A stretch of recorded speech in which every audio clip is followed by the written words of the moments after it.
마음이 굉장히 불편했습니다. 오늘 1절 말씀에 보면 자신의 처지와 형편을 보면서 이 속에서 반항감이 몰려왔다고 했습니다. 아니, 하나님 계세요? 하나님이 살아계시다면 이럴 수 있나요? 여러분, 입술로 이렇게 말하지는 않지만 마음속에 반항감이 몰려와요. 하나님이 계실까 정말? 아이, 그럼 하나님 살아계시죠. 그러면서도 어려움을 당하고 보니까 하나님 아니 계시다고 부정하고 싶은 충동이 오고, 그리고 하나님의 그 섭리를 인정할 수 없는 답답함이 이 속에서 훅 하고 몰려오는 거예요. 아무리 믿음 있는 사람도 어려움을 당하면 여러분 비슷합니다. 큰 믿음 있는 줄 알았더니 내가 그 사람이네. 여러분 그렇습니다. 그래서 하나님은 우리는 약한 존재, 티끌과 같은, 먼지와 같은, 아침 이슬과 안개와 같은, 물거품과 같은 존재임을 말씀했어요. 진짜 강한 척 하는데 사실은 너무 약한 우리 자신들을 보게 된다는 것입니다. 욥이라고 하는 인물을 보면 대단한 믿음의 사람이요, 하나님께서 인정한 사람이요, 신앙의 거성이라고 우리가 높이 이렇게 지켜 올려주고, 바로 그런 모습을 보면서 우리가 닮아가고 싶어하고, 하나님 안에서 안절부절하지 않고 마음의 중심을 잡고 하나님 영광을 돌리면서 나도 욥처럼 살으리라 하지만, 욥도 내면을 들어가 보니까 나하고 비슷비슷하네. 동질감이 있고 욥의 그 심정을 공감하기도 하면서 욥의 편에 서가지고, 그래 욥, 나도 그런 일 당했는데 오죽 마음 아팠겠어, 힘들었겠어. 육신의 질병의 고통과 사랑하는 자녀들 잃은 그 슬픔과 아픔, 누가 다 그걸 채워주겠어. 당해보지 않은 사람은 모르지. 가정에 엄청난 소용돌이치는 고통과 환난과 같은 엄청난 일이 엄습해가지고 주위에 있는 물건이 다 사라졌어요. 재산 목록이 사라졌어요.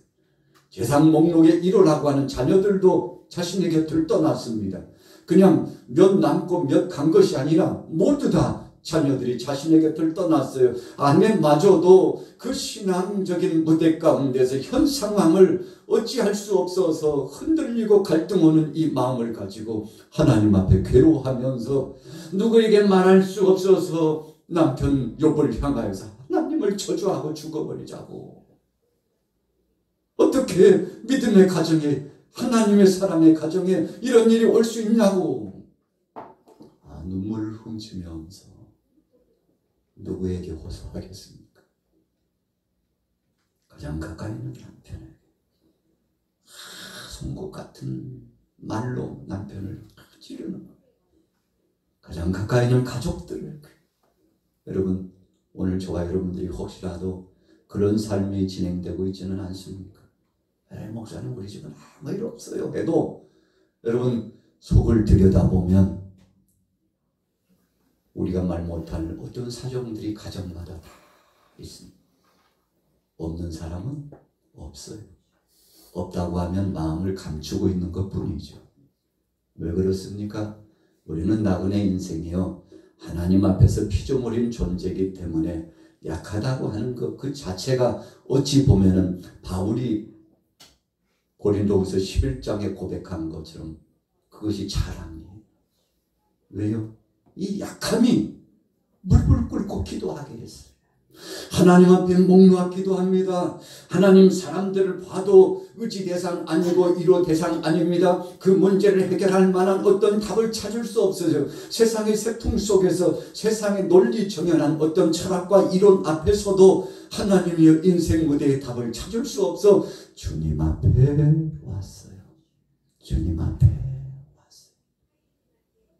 고린도후서 11장 23절 이후에 보니까 바울이 어떤 어려움을 당했나 봤더니 내복조가 이 바울을 죽이려고 그를 기다리고 있는 것이 한두 번이 아니에요.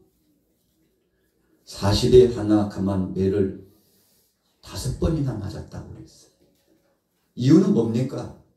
불의를 저질렀기 때문에. 그렇다면 답답함 없죠. 당연히 마땅히 죄를 범했으면 심판받는 것이 맞습니다.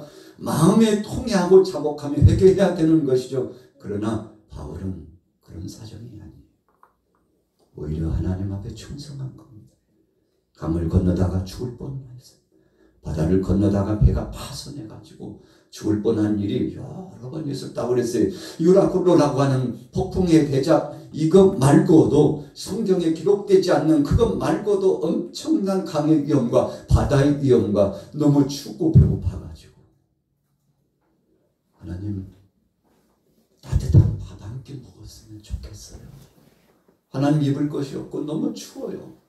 하나님 그냥 광야에서 잠깐 잠을 들 수밖에 없는 선교 여행길목인데 하나님 저를 좀 도와주세요. 너무 춥습니다. 여러분 고린도후서 11장 한번 계속 묵상해 보세요. 엄청난 이야기들이 그 속에 담겨져 있지 않습니까? 그럼에도 불구하고 바울은 뭐라고 고백하고 있습니까? 이와 같이 약하게 된 것이 너무 감사하다고 나의 약함을 하나님 앞에 자랑한다고 했는데 오늘 본문으로 돌아가서 욥은 어땠습니까?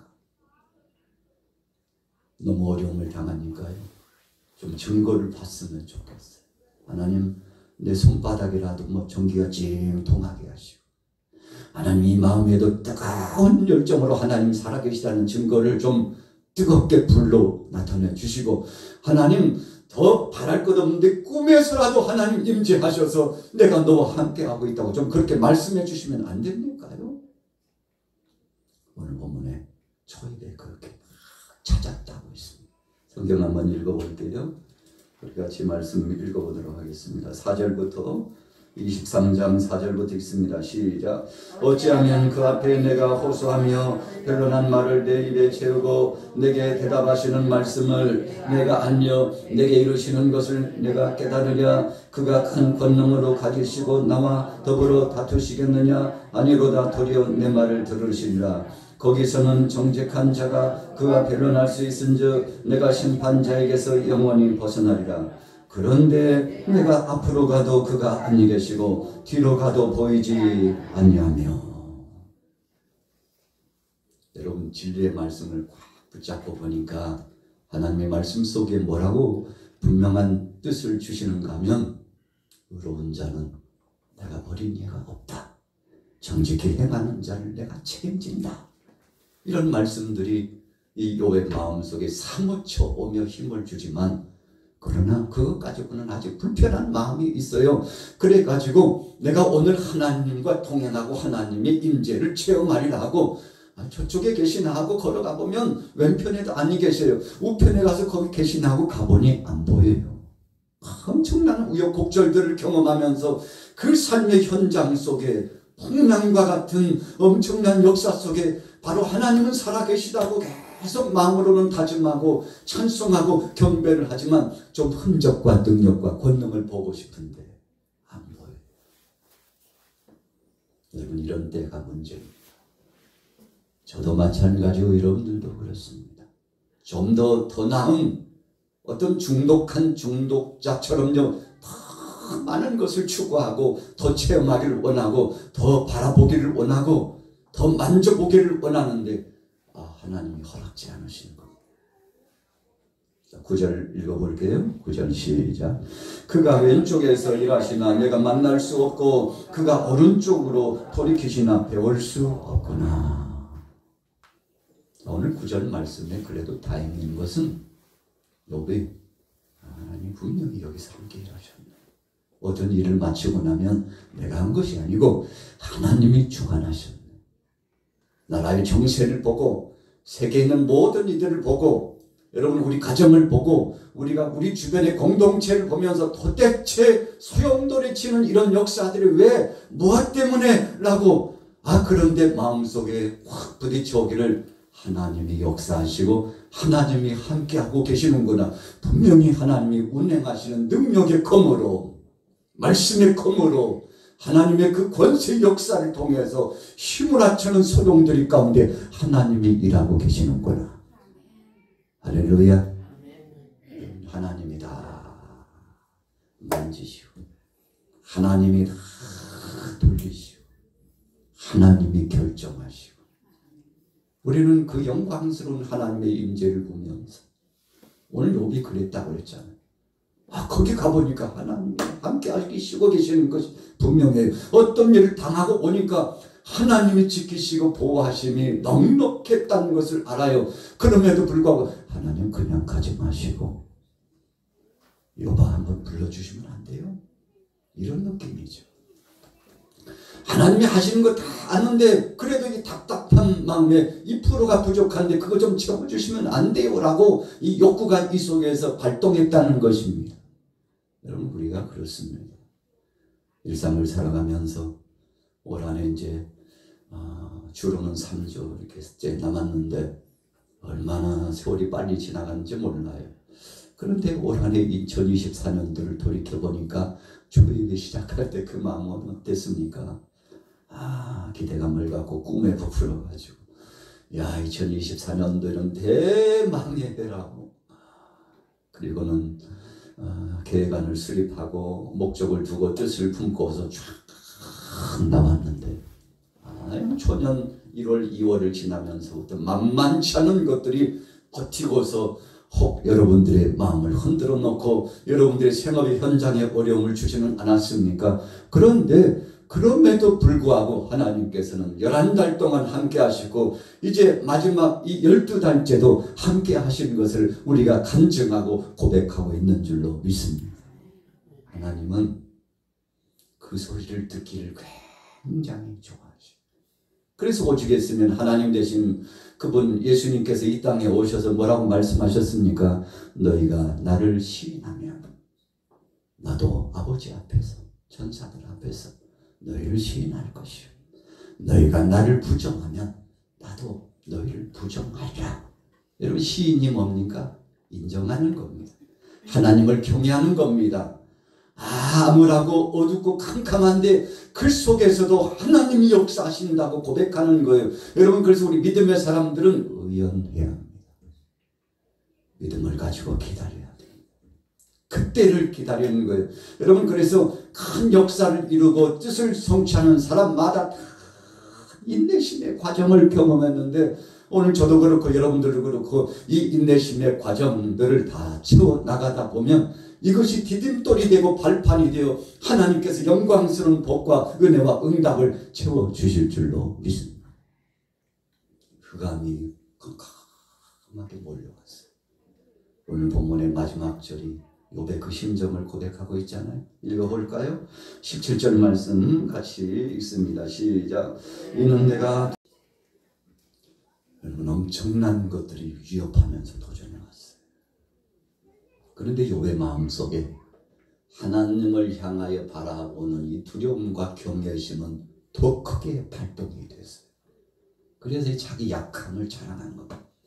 내가 약하니까 하나님 앞에 그 말씀을 의지하고 주님 앞에 더 간청했다는 것입니다. 그랬더니 하나님 앞에 그 믿음을 인정함 받고 마침내 종국적으로 지금은 어렵지만 점점 좋아지고 할렐루야 내일은 더 좋아지고 우리나라 대한민국도 점점 더 좋아지고 세계의 모든 족속들도 점점 좋아지고 좋아진다는 의미가 무엇입니까? 하나님을 향하여서 우리가 마음을 향하면 그 다음에 일은 내가 하는 것 같지만 내가 할 수 없는 일을 하나님이 대신해 주시는 걸로 믿습니다. 여러분 그러니까 기다립니다. 주님 알았어요. 그 사인을 제가 좀 일찍 발견했어야 되는데 이제야 그 사인을 확인했는데요. 하나님 확증해 주시는 거잖아요. 증표를 주신 거잖아요. 말씀에 쌓인 약속을 받고는 마음이 얼마나 뜨거운지. 그래서 욥이 자신도 모르게 이 고개가 하늘로 향하여 보좌를 향하여 올라갔어요. 이것을 경외함이라고 그러는데 오늘 본문에 그렇게 표현했죠. 자, 우리 13절부터 같이 읽습니다. 13절 시작. 그는 뜻이 일정하시니 누가 능히 돌이키랴. 그의 마음에 하고자 하시는 것이면 그것을 행하시나니 그런즉 내게 작정하신 것을 이루실 것이라. 이런 일이 그에게 많이 있느니라. 그러므로 내가 그 앞에서 떨며 지각을 얻어 그를 두려워하리라. 하나님이 나의 마음을 약하게 하시며 전능자가 나를 두렵게 하셨나니. 욥이요, 경외심 이상 더 나가서 두려움이 막 몰려왔어요. 아, 역사를 주관하신 분이 하나님이시구나. 하나님이 그냥 살짝 만지기만 하면 그 영화로운 자리도, 그 엄청난 권세와 힘도, 물권도, 세상에서 누렸던 그 모든 것도 하고 하나님이 부르시면 일순간 내려지고 일순간 사라진다는 사실을 욥이 지으면서 그 하나님의 오묘하심을 뭐라고 표현했습니까? 그분은 한 번 뜻을 정하시면 반드시 행하신다. 여러분, 그러니까 욥의 가정을 통해서 하나님의 영광을 드러내시고 하나님의 뜻을 이루고자 하시고 작정하신 것이 확연히 보이는데 너무 황송하고 감사하기도 하시고, 아, 하나님이 그래서 가져가셨구나 생각이 되니까, 그래서 하나님께서 아직 안 주고 계시는구나 생각하니까 너무 두렵고요, 떨리는 거예요. 왜요? 영화로운 그 역사를 바라봤기 때문에. 히브리서의 말씀처럼 하나님께서 다시금 그 모든 것 중에 다시금 되돌려 주시고 갚아 주실 줄을 욥은 이미 알았다고 그랬죠. 아브라함의 75세 부름을 받았는데 그가 25년 지나고 독자 아들 이삭을 선물로 받았는데 하나님이 주신 선물을 뒤로 가져가시려고 해요. 이해 불가잖아요. 하나님 왜 주셨다가 뺏어가셔요? 물질 주셨으면 누리게 하시지 왜 취해 가십니까? 건강 주셨으면 누리게 하시지 왜 도로 뺏어가셔요? 하나님 영화로운 권세와 하나님 명예를 주셨으면 계속 유지하게 하시지 왜 거둬가셔요? 여러분, 그런데 하나님이 가져가셨다가 더 풍성한 걸로 주시려고 하셨다. 누가요? 욥이. 하나님의 그 뜻을 이제 알았다. 여러분, 자녀가 부모의 마음을 알지 못하면 계속 찡찡찡찡찡찡대요. 고만 찡찡대요. 찡찡찡찡찡찡대요. 근데 나중에 섭섭해가지고 눈물을 글썽이고 쾅을 지르고 막 아우성을 치다가도 그 아버지의 마음, 어머니의 마음이 자기를 위해서 좋은 것을 준비하기 위한 과정이었음을 알면, 여러분, 어린아이들도요, 얼마나 감사한지 몰라요. 아, 그러려고 그랬구나. 여러분, 철이 드는 거죠. 욥이 지금 현재의 고난은 하나님께서 더 많은 것을 주시고자 하시는 뜻이 계셨다고 생각하고는 여기 말하고 싶어서요, 흥분을 감출 수 없어요. 사람들에게 막 이야기하고 싶어요. 여러분, 그리고 천하에 공포하고 싶어요. 그래서 오늘 본문 말씀 23장의 말씀을 통해서 선포하듯 하나님의 뜻을 전하고 하나님 앞에 감사하며 영광을 돌리는데 하나님을 찬양하지 않을 수 없어요. 아, 그때 내가 하나님께 불평하고 원망하지 않고 주신 자도 여호와시오 취하실 자도 여호와시라고 고백한 그 고백이, 그 초심의 마음이 지금까지도 변하지 않고 유지하고 있었다는 사실이 내가 나 자신을 봐도 대견스럽고, 하나님 앞에 이 마음 약함 속에서도 강직한 믿음을 유지할 수 있도록 도와주신 그 하나님 앞에 영광과 찬양과 경배를 드린 겁니다.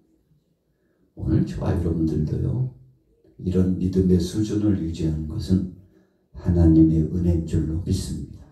우리 같이 고백해 보겠습니다. 하나님, 주님의 은혜입니다. 주님의 은혜.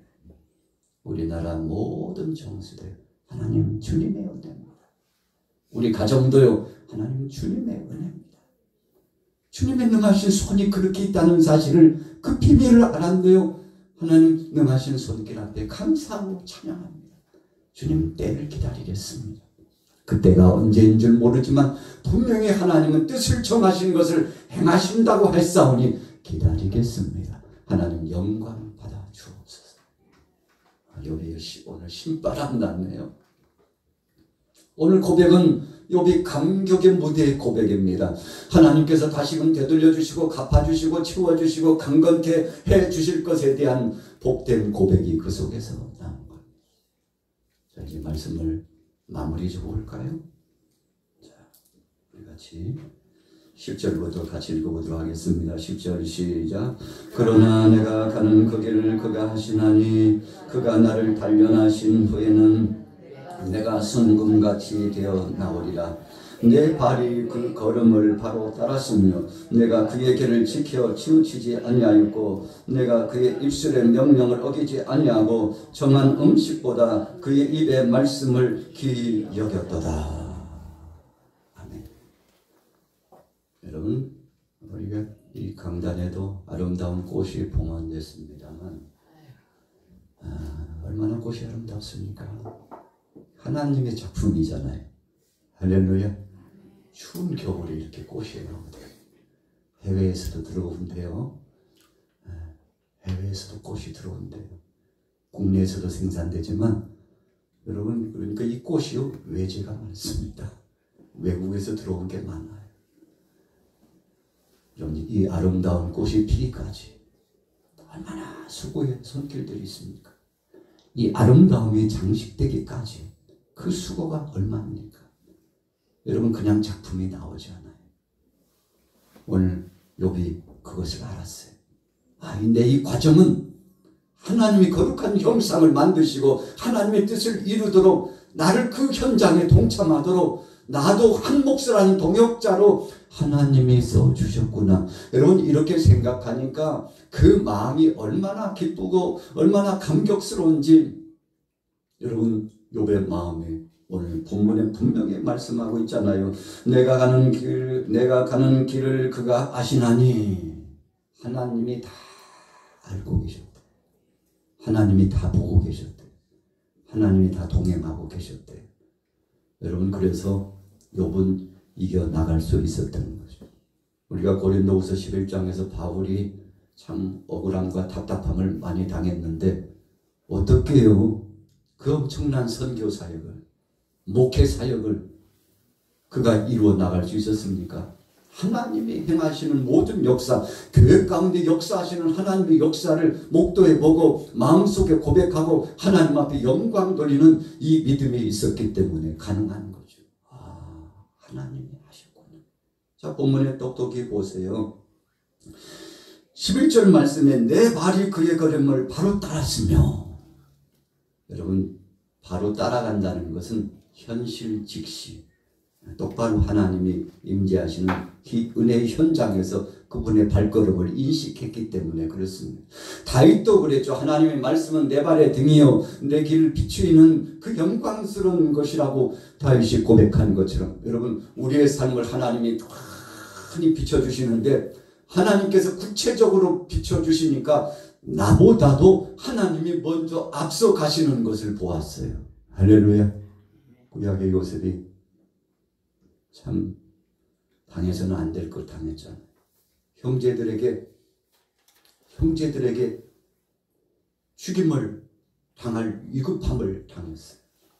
여러분, 그렇게 되니까 얼마나 마음이 상처되고 힘들었겠습니까? 노예로 팔려갔어요. 노예로 팔려가니까 여러분, 그것도 참 은 20에 팔려가는데 보디발의 집에 어떻게 되팔렸는지는 모르지만 그 삶 자체에 참 무게감이 너무 중요했습니다. 어떻게 보면요, 그가 30살에 총리가 되기까지 약 14, 15년 동안 엄청난 경험들을 했는데, 그런데 하나님께서 그에게 그런 경험을 하게 하신 것은 그냥 혼자 그런 경험을 하게 하시는 것이 아니라 구덩이에 던져졌을 때도 거기에 임재하시는 하나님을 본 거예요. 할렐루야. 여러분, 그러니까 견뎠죠. 구덩이에 던질 때 성경에 막 아우성을 치며 욕짓거리를 했다는 말씀이 기록되지 않고 있어요. 노예로 끌려갈 때 몸부림을 치면서 저항했다는 표현이 없어요. 보디발의 집에서 종살이 할 때에도 순수성을 가지고서 얼마나 충성하고 이랬는지, 저가 노예인지 아니면 내 집에 맏아들인지 이 구분이 안 갈 만큼 충직하고 성실함을 보이니까 보디발이 그냥 그냥 그 마음을 빼앗겨가지고 곡간 열쇠를 다 맡기고 총무로서 승급을 시켜가지고 우리 집에 살림은 네가 책임져라. 내가 너를 보니까 정말 너 같은 사람이 없다고 인정함을 받게 되지 않았습니까? 이유가 무엇입니까? 요셉의 마음속에 하나님의 임재하심과 그분이 자기보다 앞서가시고 보디발의 집에도 함께 하시고 옥에 갇혔는데 억울한 누명 썼잖아요. 주인의 여인을 범한 죄를 그것도 범하려다가 실패한 죄목으로 여러분 사형감입니다. 종이 이런 범죄를 저지른 것은 사형감이에요. 그렇기 때문에 옥에 갇혔다는 것은 이제 죽는 겁니다. 그런데 여러분 요셉이 하나님께서 하신 것이라. 이런 과정도 하나님께서 하신 것이라. 여러분 이해 불가잖아요. 그런데 지내놓고 보니까 정말 하나님이 하신 거죠. 왜 그렇게 하신 겁니까? 요셉은 애굽으로 들어가야 될 사람이에요. 그런데 깜짝 놀랄 만한 일을 진행해야 될 사람인데 하나님께서 새끼줄을 착착착착 엮듯이 인도하셔가지고 형들의 손에 의해서 보디발의 그 아내를 통해서 옥에 들어가가지고 두 환관장을 만나게 하고 그래서 꿈을 풀이해줘가지고 한 사람은 복직되고 한 사람은 복직 안 된다고 담대하게 이야기하잖아요. 바로 앞에 가서도 꿈을 해석할 때 하나님의 뜻을 선포하는 이 담대함을 보세요. 두려워하거나 말거나 위해를 받거나 말거나 하나님은 살아계시다고 그러면서 꿈을 해석하고 마지막에 최종적으로 요셉이 뭐라고 고백합니까? 이 꿈은 내 해석이 아니고 하나님이 해석하게 해주셨다고. 할렐루야. 모든 영광을 하나님 앞에 올려드렸어요. 욥이 이 신앙을 유지할 수 있었던 비결은 바로 이 본문 말씀 여러 구절 중에 한 구절만 뽑으라면 여러분 11절 이 12절 말씀입니다. 우리 11절 12절 다시 한번 읽어볼게요. 시작. 내 말이 그의 걸음을 바로 따랐으며 내가 그의 길을 지켜 치우치지 아니하였고 내가 그의 입술의 명령을 어기지 아니하고 정한 음식보다 그의 입의 말씀을 귀히 여겼도다. 한마디로 말하면요, 하루 세 끼 먹는 음식보다도 하나님 말씀이 더 귀하다고 생각했어요. 그런 사람은 복 받을 줄로 믿습니다. 그런 사람은 하나님이 책임져 주실 줄로 믿습니다. 그래서 우리 자녀들에게 야, 너 다른 거 필요 없어. 이 하나님 말씀을 충만하면 되는 거야. 그러면 너의 인생의 탄탄대로 하나님이 책임져 주실 거야. 하나님이 내리면 꼼짝없다. 그런데 하나님이 올리시면 어떤 상황 속에서는지 모든 것을 순식간에 회복시켜 주셔. 그러니 말씀이 음식보다 귀한 줄을 알고 육신의 떡, 세상의 정욕과 육신의 정욕, 안목의 정욕보다도 더 중하다는 것, 세상의 명예나 권세보다도 더 중하다는 것, 세상의 피조세계에 보이는 그 어떤 것보다도 하나님의 말씀은 능한 말씀이요, 그 말씀을 존중하고 경홀히 여기지 말고 그 말씀을 순응해야 된다고 여러분들이 그렇게 말씀을 가르치고 계시지 않습니까? 그리고 먼저 지키고 계시지 않습니까? 세상에 다른 건 다 잊어버렸어도 말씀만 떠나지 않으면 하나님이 회복하시고 채우시리라. 오늘 여러분들 가정에 혹시라도 이런 것은 무엇입니까? 사그라드는 것은 뭡니까? 욥이 그랬잖아요. 다 떠났어요. 심지어는 아내마저도 얼마나 욥을 괴롭히는지 몰라요. 그러니까 단신이 혼자 남았어요. 그런데 이 몸뚱이마저도 온전치가 않아요. 욕창으로 온몸이 고통스럽고 가려워가지고 기왓장으로 긁을 만큼 고통스럽고 괴롭습니다. 사랑하는 친구들이 몰려와가지고 욥에게 힘은 실어주지 못할 망정, 네가 얼마나 죄를 범했으면 하나님께서 이렇게 너를 징치하셨겠느냐고, 너 빨리 회개하지 않으면 더 엄청난 일이 발생할 것이라고 욥을 참수하고 괴롭혔는데 이건 친구가 아니에요. 더 이상 친구가 아니에요. 여러분 계속 참소하고 저주하고 있는 친구들 등살에 견딜 수가 없어요. 주위에 아무도 욥의 편은 없어요. 혼자 남았다고 생각하는 이 고독함 속에서, 그런데 하나님께서 욥의 그 마음을 푹 안아주시고 얼마나 힘들었는지. 내가 다 봤다. 내가 다 들었다. 내가 너와 함께하고 있다. 걱정하지 말고 두려워하지 말고 이제 용기를 내고 힘을 내고 일어서라고 오늘 하나님께서 분명한 것을 욥에게 보여주시는데, 그래서 내가 가는 그 길을 그가 아시네. 내가 가는 이 길을 그분이 다 보고 계시나니, 내가 지금 당하고 있는 이 모든 것을 주님이 다 감찰해 보고 계시나니 그분이 능히 반전되게 하시리라.